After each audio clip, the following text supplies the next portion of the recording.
Hello everyone, welcome you all on physics अध्ययन।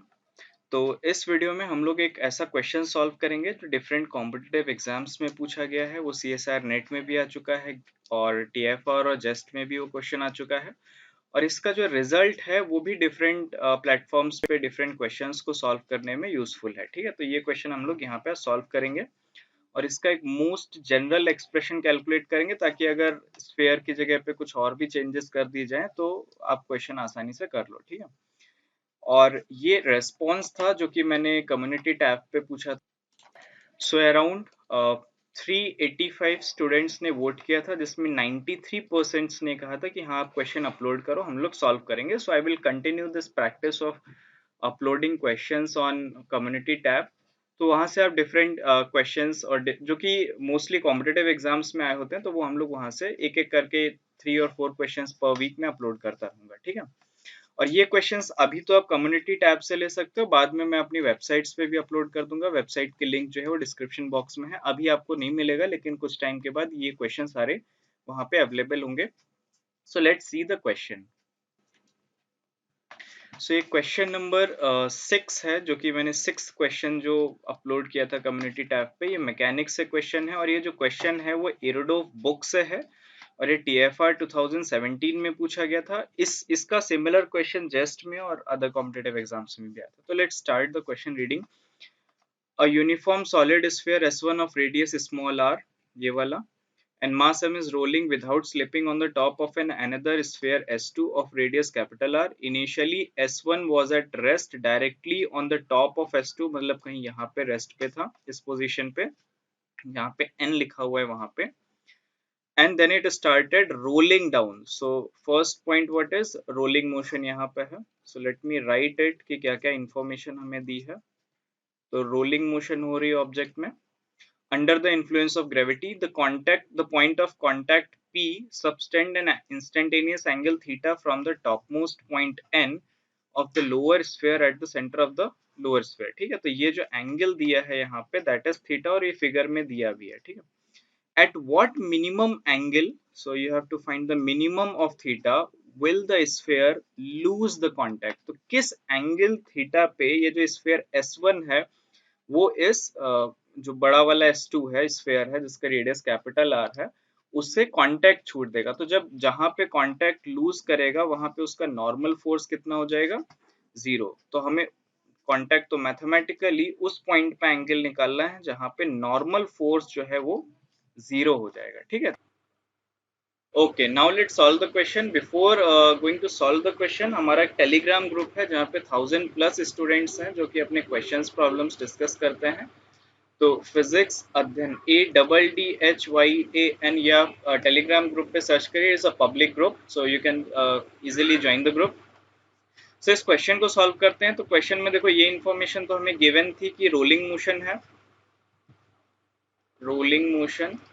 Second information क्या है, देखो, this whole dynamics is going under through gravity. तो gravity एक कंजर्वेटिव फोर्स है, कोई भी नॉन कंजर्वेटिव फोर्स यहाँ पे एक्ट नहीं कर रहा है, तो टोटल एनर्जी जो है सिस्टम की वो भी कंजर्व रहेगी। तो टोटल एनर्जी इज कंजर्व। तो ये की पॉइंट्स हैं कि कैसे आप किसी भी प्रॉब्लम्स को टैकल कर सकते हो। सबसे पहले क्या क्या उसमें डायनेमिक्स पॉसिबल है वो लिख लो। थर्ड क्या है, क्योंकि ये जो ब्लॉक एस है, ये वाला, ये जो ब्लॉक एस है वो रोलिंग मोशन करेगा यहाँ पे। तो तीसरा जो पॉइंट है, सॉरी, रोलिंग मोशन करेगा, तो यहाँ पे सर्कुलर मोशन भी यहाँ पे पॉसिबल है, सर्कुलर मोशन, क्योंकि जो ब्लॉक S1 है वो S2 के ऊपर इन सर्कल के ऊपर मूव कर रहा है। ठीक है, तो ये 3 मेजर कॉन्सेप्ट्स हैं जो कि इस क्वेश्चन को सॉल्व करने में यूज होंगे। टोटल एनर्जी कंजर्वेशन और सर्कुलर मोशन हम लोग बहुत डिटेल में, बहुत सारे क्वेश्चंस हम लोग ऑलरेडी अपने चैनल पे कर चुके हैं। तो अगर आप चैनल पे नए हैं तो मैकेनिक्स की सीरीज अभी इनकम्प्लीट है, बट इट्स हाफ। तो जैम के रिलेटेड जितना भी क्वेश्चंस है वो हम लोग हाफ सिलेबस मैकेनिक्स का लगभग कवर कर चुके हैं। सो you can go and watch the series. अभी रोलिंग मोशन है तो वो सारे वीडियोस अंडर प्रोसेस है, मैं बना रहा हूँ। तो एट सम टाइम जो भी आएगा सब कुछ एक साथ आएगा। ठीक है, तो total energy is conserve, circular motion.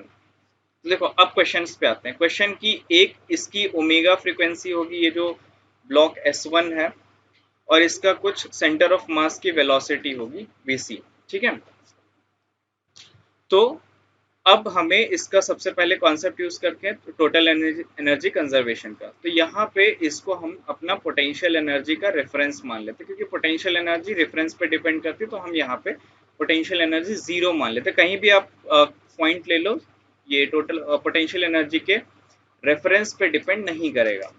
So first हम लोग लिखते हैं total energy conservation, total energy conservation. तो टोटल एनर्जी कंजर्वेशन क्या होगा? टोटल एनर्जी इस सिस्टम की जो इनिशियल है और टोटल एनर्जी सिस्टम की जो फाइनल है वो सेम रहेगी। अच्छा, इनिशियल क्या है? Kinetic energy plus potential energy. तो इनिशियली जो ब्लॉक था वो यहाँ पे था, पॉइंट एन पे। ये मेरा इनिशियल पोजीशन है, ये मेरा फाइनल पोजीशन है, ठीक है। और इस फाइनल पोजीशन पे जो नॉर्मल एक्ट हो रहा है दैट इज जीरो, क्योंकि हमें यहाँ पे कांटेक्ट लूज हो जाएगा। तो इनिशियल काइनेटिक एनर्जी लिखते हैं, तो काइनेटिक एनर्जी जीरो है कि इनिशियली रेस्ट पे था, प्लस इसका पोटेंशियल एनर्जी कितना हो जाएगा? M g r plus r, क्योंकि जो पॉइंट ये सपोज करो ओ से इसका सेंटर मान लो ए था, तो ओ से ए तक की डिस्टेंस कितनी होगी? Are plus are.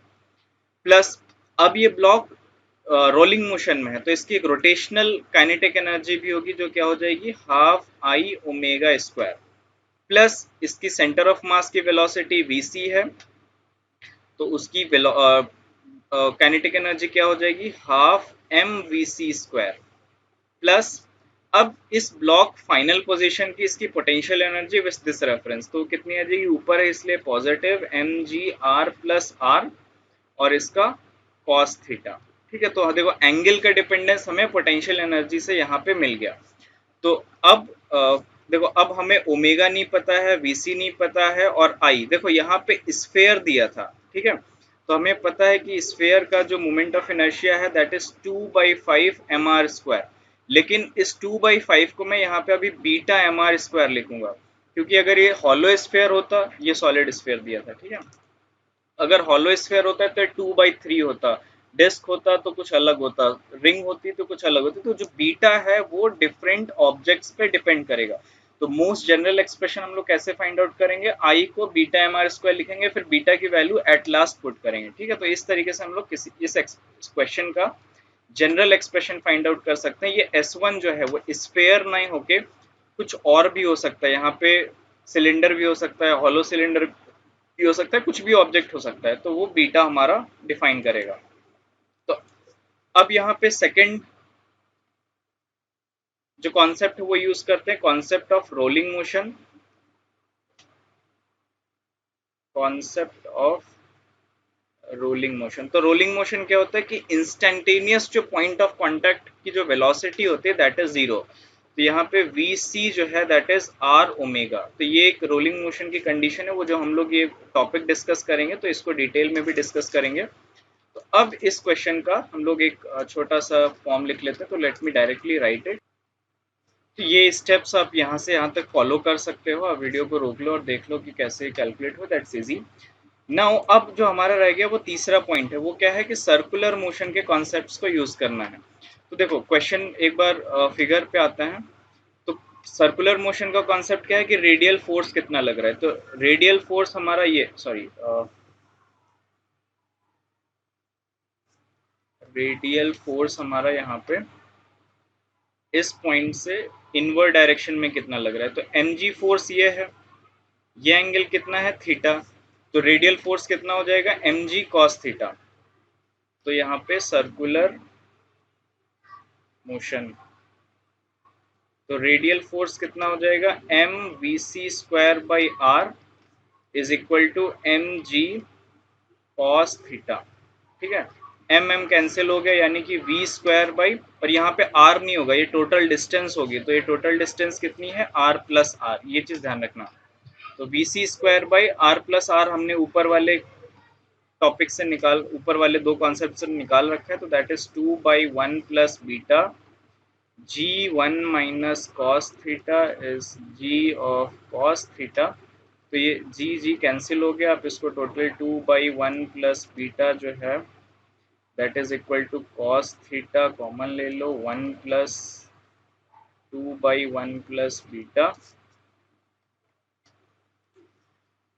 तो जो फाइनल एक्सप्रेशन आ गया cos थीटा का, दैट इज 2/3 प्लस बीटा। ठीक है, अब अगर मेरा जो S1 ऑब्जेक्ट है वो सॉलिड स्फेयर है, ठीक है, तो सॉलिड स्फेयर के लिए बीटा कितना होता है 2/5। तो मेरा किस एंगल पे ये ऑब्जेक्ट मूव करेगा, that is 2/3 plus 2/5, that is 5 3 15 to 17, that is 10/17 इस एंगल पे। अगर मेरा यहाँ पे हॉलो स्फेयर है तो आप ये सारी क्वांटिटीज जो है वो कैलकुलेट कर सकते हो। बीटा कितना होगा 2/3, तो cos थीटा कितना हो जाएगा 2/2 प्लस 2/3 6 to 8, तो this is 3 2 6 by 3 6 7 8 6/8, that is 3/4। ठीक है, तो इस एंगल पे ये जो ऑब्जेक्ट है वो अपना कांटेक्ट छूटेगा। अब इसी तरीके से आप डिस्क के लिए निकाल सकते हो, इसके लिए बीटा आप ले लो, फिर रिंग के लिए निकाल सकते हो, इसके लिए बीटा कितना होगा, फिर इस सिलेंडर के लिए निकाल सकते हो। अगर आपको मोमेंट ऑफ इनर्शिया की वैल्यूज पता है तो आप इसी क्वेश्चन में डिफरेंट पॉइंट ऑफ कांटेक्ट से कि किस एंगल पे वो जो ऑब्जेक्ट है जो मूव जो रोलिंग मोशन में है वो कांटेक्ट अपना छोड़ देगा। लेकिन और एक चीज और है, ये क्वेश्चन नंबर 6 था। क्वेश्चन नंबर 5 देखोगे तो क्वेश्चन नंबर 5 वो क्वेश्चन है जहाँ पे S1 जो है वो रोलिंग मोशन में नहीं है। तो go and check out the community box and solve that question, और उसका आंसर जो है वो थीटा जो है 2/3 है। ठीक है, कॉस इनवर्स 2/3। उसमें मैंने कुछ क्वेश्चंस को एक्सटेंड भी किया था कि किस एंगल पे वो वेलोसिटी, किस वेलोसिटी पे वो ग्राउंड पे हिट करेगा। आपको वेलोसिटी पता है कि जब वो ऑब्जेक्ट सरफेस को लीव करेगा तो उसकी वेलोसिटी कितना है, फिर वो फ्री फॉल ग्रेविटी क्वेश्चन हो गया, तो वो आप नॉर्मली सॉल्व कर सकते हो। तो ये कम्युनिटी टैब पे क्वेश्चन था जो कि एक अच्छा क्वेश्चन है, और I hope you like this question. और इस तरीके के क्वेश्चंस हम लोग पोस्ट करते रहेंगे कम्युनिटी टैब पे। So see you in the next video, good luck.